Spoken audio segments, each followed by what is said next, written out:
Everyone, welcome back to my YouTube channel unique classes. तो आज हम देखने वाले हैं doctor Bhimrao Ambedkar school of specialised excellence के लिए जो क्लास 9th है उसका बैच हमने स्टार्ट कर दिया है 2023 से 24 का।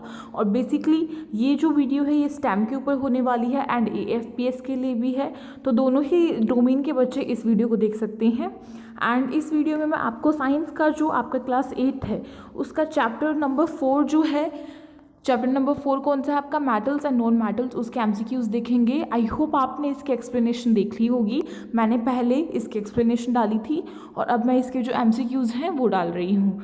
ठीक है, तो आप सभी को एक छोटा सा काम करना है, जल्दी से जो भी मैं MCQs आपसे पूछूंगी उनके आपको जो कमेंट है वो करना है अपना आंसर कमेंट बॉक्स में, जिससे कि आप जान सके कि आपको कितना आता है और कितना नहीं। तो चलिए जल्दी से स्टार्ट करते हैं। सो हमारे पास फर्स्ट जो क्वेश्चन है वो आ गया है, Boojho has learn that non metals on beating with a hammer are generally broken into pieces, which of the following is a non metal. इन्होंने यहाँ पे ये कहा है कि जो बूजो है उसने अभी अभी ये सीखा है कि जो नॉन मेटल्स है जब हम उसको बीट करते हैं हैमर के साथ तो वो क्या होते हैं, वो टूट जाते हैं पीसेस में। ठीक है, क्योंकि वो नॉन मेटल्स हैं। तो नॉन मेटल्स इनमें से कौन सा है हमें ये बताना है, which of the following is a non metal. तो क्या आयरन नेल नॉन मेटल है, जल्दी से कमेंट करके बताएं। एल्यूमिनियम वायर नॉन मेटल है, नहीं।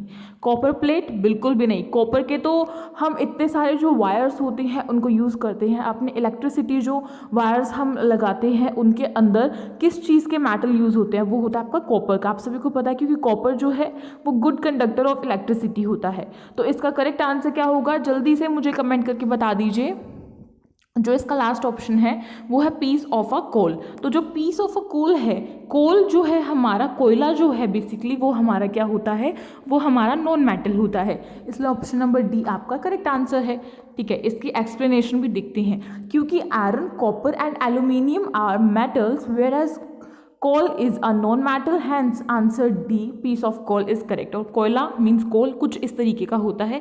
ये तो आप सभी ने देखा ही हुआ होगा, या फिर कभी आप अपने विलेज में गए हो, गांव में गए हो, तो आपने देखा होगा कि जो हम चूल्हा होता है उस पर जो काम करते हैं, लकड़ी जलाते हैं, तो लकड़ी के जलने के बाद जो उसका ब्लैक ब्लैक सी जो ऐश है वो बच जाती है, एंड बाकी जो पूरा थोड़ा मोटा मोटा सा जो लकड़ी है वो ऐसी की ऐसी बच जाती है, तो उसको हम कोयला बोलते हैं।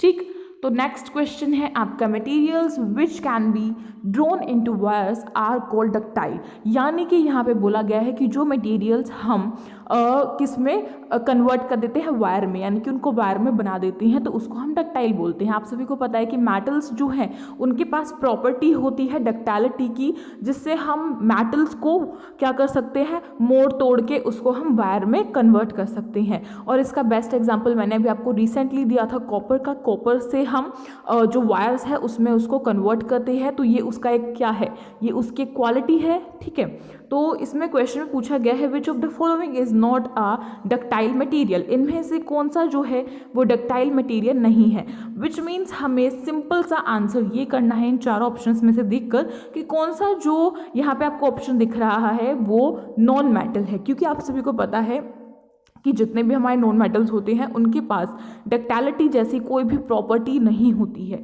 तो यहाँ पे सबसे पहले ऑप्शन दिया हुआ है सिल्वर, सेकंड है कॉपर, थर्ड है आपका सल्फर एंड फोर्थ है आपका एल्यूमिनियम। तो आपने एल्यूमिनियम पता है हमें कि ये मेटल होता है, सिल्वर एंड कॉपर हमारा मेटल होता है, तो दैट इज आपका जो क्वेश्चन ऑप्शन नंबर सी है सल्फर, वो आपका करेक्ट आंसर हो जाएगा। ठीक है, जिस भी बच्चे ने सी को करेक्ट किया है उन सभी के लिए बहुत अच्छी बात है, यानी कि आप सभी ने एक्सप्लेनेशन वीडियो को देखने के बाद अपने चैप्टर को रीड भी किया है और आप सभी को अच्छे से वो चैप्टर क्लियर हो गया है। ठीक है, और जिसने अगर नहीं देखा है तो मैं लिंक डिस्क्रिप्शन बॉक्स में दे दूंगी प्लेलिस्ट की, वहाँ से जाके आप चेकआउट कर सकती हैं। नेक्स्ट जो आपकी एक्सप्लेनेशन है उसे भी देख लेते हैं। एक्सप्लेनेशन में basically ductility is the property of metals. जैसे कि मैंने कहा था कि जो आपकी डक्टाइलिटी होती है वो किसकी प्रॉपर्टी होती है, वो होती है मेटल्स की। Here sulphur is non metal which is not have ductile property. जो सल्फर है वो यहाँ पे क्या है, वो है नॉन मेटल। तो नॉन मेटल जो है उसके पास डक्टाइलिटी होती नहीं है, इस वजह से सल्फर आपका करेक्ट आंसर है। और सल्फर कुछ इस तरीके का दिखता है, इस तरीके का प्रोडक्ट होता है। ठीक है, जो नॉन मेटल है वो इस तरीके का होता है, करेक्ट। उसके बाद नेक्स्ट है आपका question, metals generally react with dilute acids to produce hydrogen gas. यहाँ पे पूछा गया है, यहाँ पे बोला गया है कि जो मेटल्स होते हैं वो जनरली क्या करते हैं, वो रिएक्ट करते हैं डाइल्यूट एसिड के साथ और क्या प्रोड्यूस करते हैं, वो प्रोड्यूस करते हैं hydrogen gas. Which one of the following metal does not react with dilute hydrochloric acid? इन्होंने कहा है कि इनमें से देखकर जल्दी से बताओ कि कौन सा मेटल जो है वो डाइल्यूट हाइड्रोक्लोरिक एसिड जो है उसके साथ रिएक्ट नहीं करता है। तो आपका ऑप्शन नंबर ए है मैग्नीशियम, बी है आपका एल्यूमिनियम, सी है आपका आयरन एंड डी है आपका कॉपर। तो इसका करेक्ट आंसर मुझे फटाफट से जल्दी से आंसर में दे दीजिए। इसका करेक्ट आंसर है ऑप्शन नंबर डी यानी कि कॉपर, क्योंकि हमारा आयरन, एल्यूमिनियम एंड मैग्नीशियम जो है ये ऐसे मेटल होते हैं जो कि हमारे जो डाइल्यूट एसिड्स हैं उनके साथ रिएक्ट करते हैं, बट कॉपर जो है वो लेस रिएक्टिव मेटल होता है, इस वजह से वो क्या है, वो हाइड्रोक्लोरिक एसिड या फिर डाइल्यूट एसिड्स के साथ रिएक्ट नहीं करता है जल्दी से। तो इसके एक्सप्लेनेशन है less reactive metals like copper, gold and silver. जो कॉपर है आपका, कॉपर इस तरीके का होता है, देखने में दिख रहा है आपको, गोल्ड इस तरीके का होता है, गोल्ड तो सभी को पता है, सिल्वर भी सभी को पता है, लेकिन कॉपर जो है वो आपने वायर्स में ही देखा होगा। लेकिन हम ऐसे इसको देखें तो ये कुछ इस तरीके का गुच्छा टाइप सा होता है, ठीक है, बंच जो गुच्छा है वो इस तरीके का होता है, और फिर इसको तोड़ के या फिर हम इसको बीट करके हम इसको एक थिन शीट में भी कन्वर्ट कर सकते हैं। तो इसके पास ये सारी प्रॉपर्टीज़ होती हैं बिकॉज एक मेटल है। लेकिन जो लेस रिएक्टिव मेटल होता है वो होता है copper, gold and silver. And आप सभी को पता है कि हम कॉपर को इसीलिए यूज़ करते हैं क्योंकि वो चीप है, वरना जो गोल्ड एंड सिल्वर है वो भी काफ़ी ज़्यादा अच्छा होता है, गुड कंडक्टर ऑफ इलेक्ट्रिसिटी होता है, लेकिन हम उसे इसलिए यूज़ नहीं करते क्योंकि वो क्या है, वो एक्सपेंसिव है। और आप सभी को पता है कि वायर्स कितने ज़्यादा ज़रूरी होते हैं इलेक्ट्रिसिटी के लिए, इस वजह से हमें कॉपर को यूज़ करना पड़ता है। तो कॉपर जो है इनका करेक्ट आंसर होगा क्योंकि ये लेस रिएक्टिव मेटल है एंड इस वजह से ये जो डाइल्यूट एसिड है हाइड्रोक्लोरिक एसिड, उसमें से क्या होगा, ये हाइड्रोजन गैस को भी प्रोड्यूस नहीं करेगा। उसके बाद नेक्स्ट आपका क्वेश्चन है, which of the following non metals react and catches fire on exposure to air. यानी कि इनमें पूछा गया कि इनमें से कौन सा जो आपका नॉन मेटल है, ध्यान से क्वेश्चन को पढ़ना है, नॉन मेटल बोला गया है कि इन ऑप्शंस में से देखकर बताओ कि कौन सा नॉन मेटल जो है वो रिएक्ट करता है फायर के साथ, और इसी वजह से जो एयर है, एयर के कॉन्टेक्ट में उसे रखा नहीं जाता है। बेसिकली आप सभी को पता है कि मोस्टली जो हमारे नॉन मेटल्स होते हैं उनको हम एयर के कॉन्टेक्ट में रखते हैं, कोई दिक्कत नहीं होती है। लेकिन जो आपका फोस्फोरस होता है, आपका करेक्ट आंसर यहाँ से ए होगा, फोस्फोरस। जो आपका फोस्फोरस होता है उसको हम वाटर में क्या करते हैं, वाटर में स्टोर करके रखते हैं। तो अगर आपसे क्वेश्चन पूछा जाता है कि कौन से नॉन मेटल को वाटर में स्टोर किया जाता है, तो आप फोस्फोरस को करेक्ट आंसर टिक करेंगे, बिकॉज ये जब एयर के कॉन्टेक्ट में आता है तो ये बहुत जल्दी से फायर को कैच कर लेता है, और जिस कमरे में ये रखा होगा उस कमरे को ये जला देगा, आग लग जाएगी। इस वजह से इसको पानी में रखा जाता है, क्योंकि आप सभी को पता है पानी और आग की दुश्मनी होती है, पानी आग को बुझा देती है ना, आप सभी को पता है ना। नेक्स्ट क्वेश्चन है question number 5, identify the non-metal which exist in a liquid state in room temperature 25 degree Celsius. इन्होंने यहाँ पे बोला गया कि इनमें से जल्दी से देखकर बताओ कि कौन सा नॉन मेटल जो है वो रूम टेम्परेचर 25 डिग्री सेल्सियस में लिक्विड स्टेट में होता है। तो लिक्विड स्टेट में कौन सा हमारा नॉन मेटल होता है, तो देखो एल्यूमिनियम हमारा क्या है, एल्यूमिनियम हमारा मेटल है ना, और मरकरी भी हमारा मेटल है। लेकिन यहाँ पे आपको एक चीज़, मरकरी क्यों दिया हुआ है, मरकरी इसलिए दिया हुआ है क्योंकि आप सभी को पता है कि जो मरकरी है वो बेसिकली लिक्विड स्टेट में होता है रूम टेम्परेचर पे, है ना, इसलिए आपको कंफ्यूज करने के लिए दिया हुआ है। लेकिन यहाँ पे नॉन मेटल की बात की गई है, तो नॉन मेटल को मतलब ये जो छोटे छोटे वर्ड्स है जिससे पूरा आपका आंसर चेंज हो जाने वाला है, उसको पढ़ लेना बहुत ज़रूरी है। तो यहाँ पे आपका करेक्ट आंसर क्या होगा, जल्दी से बताएं कमेंट बॉक्स में, फास्ट क्विकली जल्दी बताओ भाई। तो मेरे ख्याल से सबने आंसर कर दिया होगा वीडियो को पॉज करके। तो इसका करेक्ट आंसर होने वाला option number D, bromine. Bromine क्यों होगा, क्योंकि ये एक नॉन मेटल है एंड ये क्या है, ये रूम टेम्परेचर 25 डिग्री सेल्सियस में लिक्विड स्टेट में होता है। अब आपको बता दो कि ब्रोमाइन जो है एक रेडिश कलर में होता है, ठीक है। देखो यहाँ पे लिखा हुआ है कि जो मरकरी एंड जो आपका एल्यूमिनियम है ये दोनों ही क्या है, ये मेटल है, लेकिन आयोडीन एंड ब्रोमाइन जो है ये दोनों आपके नॉन मेटल होती हैं। और ब्रोमाइन जो है वो रेडिश ब्राउन कलर का होता है, जैसे कि आपको पिक्चर में रहा होगा अच्छे से, एंड ये लिक्विड कब होता है, रूम टेम्परेचर पे होता है। ठीक, करेक्ट है हमारा आंसर डी, ब्रोमाइन। उसके बाद नेक्स्ट है आपका क्वेश्चन नंबर 6 वो क्या है, food cans are coated with tin and not with zinc because in अच्छा अभी आपको इसका एक वो देती हूँ, जैसे कि आप सभी ने जो हम वैसे मार्केट से लाते हैं, जैसे कि स्वीट्स लाते हैं मार्केट से और वो कैंस में बंद होती है, डिब्बा होता है ना उसमें बंद होती है, तो वो जो डिब्बा होता है उसके ऊपर जो कोट किया हुआ होता है पूरा का पूरा, वो क्या होता है, वो टीन से किया हुआ होता है कोट। बेसिकली टीन से क्यों किया हुआ होता है कोट, जिंक से क्यों नहीं किया होता, यही हमसे क्वेश्चन में पूछा हुआ है।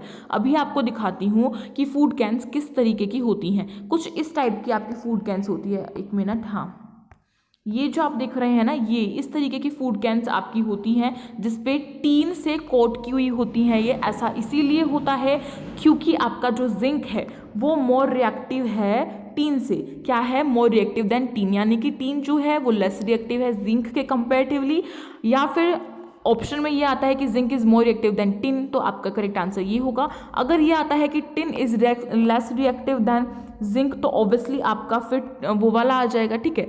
तो कैसे भी घुमा फिरा के दे सकते हैं, आपको करेक्ट आंसर पता होना चाहिए एंड देन उसके पीछे का रीजन भी पता होना चाहिए। तो आंसर नंबर आपका बी करेक्ट है, zinc is more reactive than tin.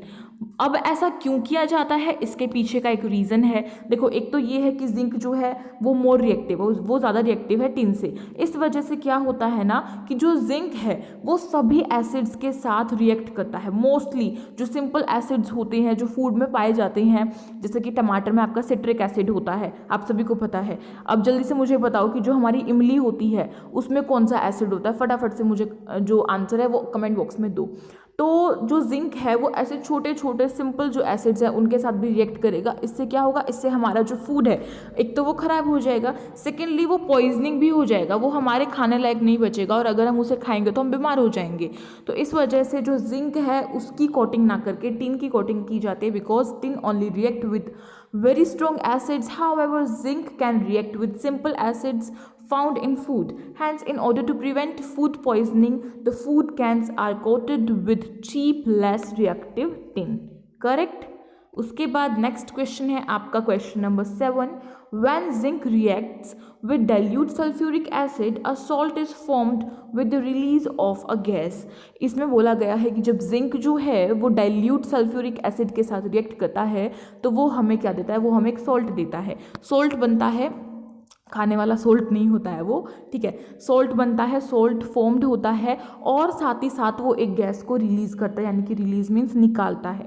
जब ये पूरे का पूरा रिएक्शन हो रहा होता है तो एक गैस जो है वो रिलीज होती है। The gas produce during this puts of a burning candle. इन्होंने यहाँ पे बोला है कि जब वो गैस निकलती है तो हमारी जो बर्निंग कैंडल, जली हुई जो हमने कैंडल जो है वो जला कर रखी थी उसके पास में, वो एक तो वो बुझ जाएगी और पॉप का साउंड हमें देगी, ठीक है। The gas involve during this reaction is, इन्होंने पूछा है कि इनमें से बताओ देखकर कि कौन सी गैस जो है वो रिलीज होती है। सिंपली क्वेश्चन है, थोड़ी सी लैंग्वेज जो है उसे घुमा फिरा के दिया हुआ है।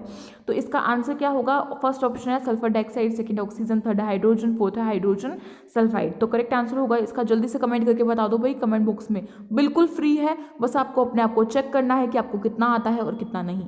और जल्दी जल्दी कमेंट कीजिए, साथ ही साथ जो भी बच्चा नया जुड़ रहा है वो लाइक करता जाइए वीडियो को, ताकि हमें भी थोड़ा सा मोटिवेट हो। एंड अपनी अटेंडेंस मेंशन करने के लिए आप सभी को लाइक का बटन तो ज़रूर दबाना है।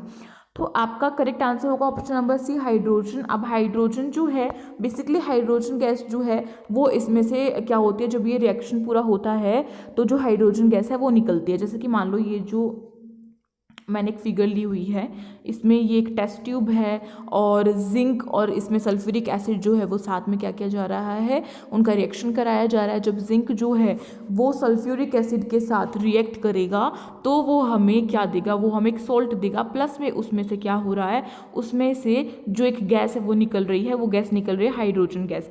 तभी जो हमने कैंडल जलाई हुई है ये क्या होगी, ये एक तो ये बुझ जाएगी, ठीक है, ये क्या होगी, एक तो ये बुझ जाएगी, यहाँ से मान लो ये बुझ गई और एक पॉप की साउंड आएगी, ठीक है, पॉप वाली जो साउंड होती है वो आएगी, ठीक। पॉप की साउंड कुछ इस तरीके से आप लगा सकते हैं, जैसे कि हम दिवाली के सीज़न में वो जो पॉप वाले बॉम्ब्स नहीं आते थे छोटे छोटे, उनको हम ऐसे नीचे मारते हैं तो वो एकदम से पटक से आवाज़ देते हैं, उस तरीके की जो साउंड है वो आपकी आएगी।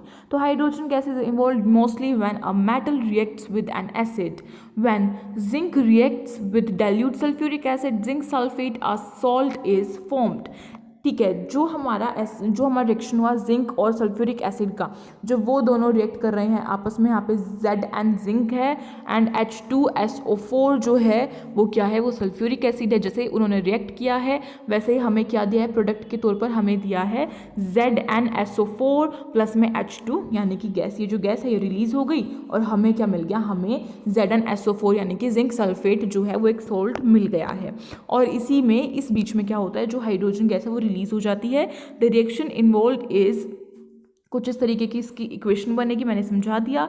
और फिर इन्होंने दिया, थोड़ा सा यहाँ से रब करना पड़ेगा, राइट। फिर इन्होंने दिया है when a burning match stick is brought near the test tube containing hydrogen gas, it puts off the burning match stick and produce a pop sound. यानी कि यहाँ से क्या होगा, अगर आप एक मैच स्टिक जो माचिस की तिल्ली होती है उसको भी अगर पास में लेके जाओगे जलाकर, तो क्या होगी, वो बुझ जाएगी और हमें एक पॉप की साउंड जो है वो मिलेगी। तो क्लियर है। उसके बाद नेक्स्ट क्वेश्चन है आपका क्वेश्चन नंबर 8। क्या बोल रहा है, असर्शन है, असर्शन बोल रहा है phosphorus is stored in water. मैंने पहले ही आपको ये क्वेश्चन थोड़ा सा करा दिया है, असर्शन में आया है ये असर्शन, जो आपका असर्शन एंड रीजन, यानी कि असर्शन मीन्स कथन, रीजन मीन्स उसका कारण। तो अब इसका जो ये असर्शन है ये तो बिल्कुल करेक्ट है, यहाँ से ये करेक्ट। अब इसका रीजन पढ़ते हैं। Phosphorus is a very reactive non metal, it catches fire if expose to air to prevent contact of phosphorus with atmosphere oxygen. इन्होंने साफ साफ बोला है जो फॉस्फोरस है वो एक मोस्ट रिएक्टिव नॉन मेटल है, बहुत ज़्यादा जो रिएक्टिव मेटल है इसके पास क्या है, वो फॉस्फोरस है। एंड इस वजह से इसको हम पानी में क्यों रखते हैं, पानी में स्टोर क्यों करते हैं, ताकि अगर ये एयर के कॉन्टेक्ट में आएगा तो ये सीधे क्या करेगा, ये जला देगा, फायर जो है वो हो जाएगी स्टार्ट, यानी कि जलना जो है स्टार्ट हो जाएगा रूम, इस वजह से। तो क्या रीज़न करेक्ट है, यस बिल्कुल रीजन भी करेक्ट है। तो यहाँ से रीजन एंड असर्शन दोनों करेक्ट है, इस वजह से हमारा करेक्ट आंसर क्या होगा, करेक्ट आंसर हमारा होगा assertion and reason both are correct statement and reason is correct explanation of assertion. That's why हम इसका आंसर जो है वो ऑप्शन नंबर ए टिक कर देंगे। उसके बाद नेक्स्ट क्वेश्चन है आपका, नेक्स्ट है आपका which of the following can be beaten into thin sheets. इनमें से कौन सा जो है उसको हम बीट करके यानी कि मार के उसको एक थिन शीट में कन्वर्ट कर सकते हैं, जल्दी से बताओ। फर्स्ट ऑप्शन है जिंक, सेकंड है फॉस्फोरस, थर्ड है सल्फर एंड फोर्थ है आपका ऑक्सीजन। तो देखो जो आपका बिटन वाली जो होती है प्रोडक्ट प्रॉपर्टी वो बेसिकली आपकी मेटल्स के पास होती है, नॉन मेटल्स के पास नहीं होती है। तो यहाँ से फॉस्फोरस एंड ऑक्सीजन कट हो गया, राइट। आपका जो जिंक है वो भी कट हो, सॉरी जिंक नहीं सल्फर जो है वो भी कट हो गया। तो आपका करेक्ट आंसर क्या होगा, ऑप्शन नंबर ए जिंक। ठीक, तो इसके एक्सप्लेनेशन देखते हैं। Zinc is a malleable metal, malleable जो है, मैलेबली जो होती है वो इसके पास प्रॉपर्टी होती है मेटल्स के पास, जिसमें कि क्या होता है हम उनको मार पीट के क्या कर सकते हैं, एक थिन शीट में कन्वर्ट कर सकते हैं। जैसे कि आपको पिक्चर में दिख रहा होगा, यहाँ पे ये जिंक है और इसको हमने मारा पीटा तो ये कुछ इस तरीके का स्क्वायर शेप में मिल गया। अगर हम इसे और मारेंगे तो बिल्कुल एक थिन शीट बन जाएगा, बहुत पतली सी शीट बन जाएगा, जैसे कि आपके पेज होता है ना उस शेप में। ओके, तो यहाँ पे लिखा हुआ है and this can be beaten into thin sheets. Phosphorus, sulfur and oxygen are all non metals. Non metals are usually not malleable, यानी कि जो non metals है उनके पास malleability जो है वो वाली प्रॉपर्टी नहीं होती है। उसके बाद नेक्स्ट क्वेश्चन है आपका pick the odd one from the following elements. इनमें से पूछा गया है कि इनमें से कोई वो वाला पिक करो जो कि ओड है, यानी कि जो इनमें से अलग है। फर्स्ट है गोल्ड, सेकंड है पोटेशियम, थर्ड है कार्बन एंड फोर्थ है आपका प्लैटिनियम।